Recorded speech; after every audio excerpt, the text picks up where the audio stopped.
This video is a presentation about constrained formulation of MPPI, designed to efficiently enforce control constraints and ensure trajectory feasibility. Overview of our approach. There is drawbacks of the standard MPPI which can lead to collisions in cluttered environments. In contrast, our CSC-MPPI framework overcomes the shortcomings of standard MPPI by strictly enforcing constraints. We integrate two primary techniques into our CSC-MPPI framework, a primal dual gradient method and a DBSCAN clustering approach. We begin in the same manner as standard MPPI by sampling candidate control inputs from a Gaussian distribution centered on our initial guess. After sampling, we apply the primal dual gradient method to move any infeasible trajectories into the feasible region.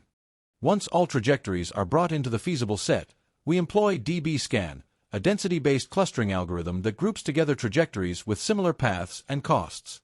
Then, we determine the optimal input for each cluster using the MPPI formulation. From these cluster representatives, we choose the one that yields the smallest overall cost as the final optimal control. Simulation evaluation. This slide presents the key experimental parameters on the left and illustrates the simulation environments for scenario number 1 and scenario number 2 on the right. When using standard MPPI under scenario number 1, we observed that collisions can occur if many sampled trajectories predominantly occupy high-cost areas. In contrast, CSC-MPPI demonstrates zero collisions in the same scenario, thanks to hard constraint enforcement and the clustering mechanism. This comparison shows that CSC-MPPI's constraint-aware sampling consistently outperforms standard MPPI, which can become stuck in collisions or detours.